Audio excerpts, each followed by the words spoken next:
عرض میکنم خانومیه که برای بار دوم امبدینگ اومده، چون بار اول نتیجه گرفته و هم سایز شکم کم شده و هم خطوط شکم ایشون از بین رفته، در اثر زایمان خطوطی ایجاد شده بود که از بین رفته.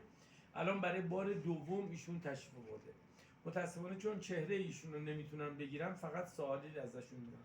خانم، از امبدینگی که ما واسه شما کردیم راضی هستید؟ من بله، مخصوصا که افتادگی زیر شکم هم خیلی بهتر شد. بله.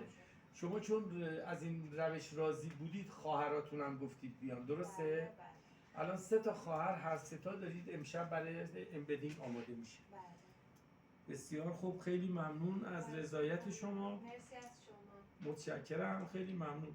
این امبدینگ روش طبیعیه، به وسیله این نخ‌های به اصطلاح خیلی باریک ما انجام میدیم بر روی قسمت چربی شکم که باعث میشه که بافت کلاژن افزایش پیدا کنه.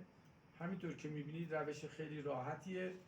بافت کلاژن افزایش پیدا میکنه، چین و چروک برطرف میشه و چربی ها از سیستم لنفاوی دفع میشه.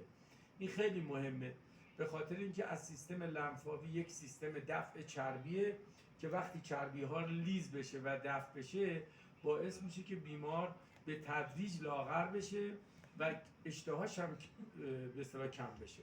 متشکرم، خیلی ممنون از این روش طبیعی. توصیه میکنم که استفاده بفرمایید.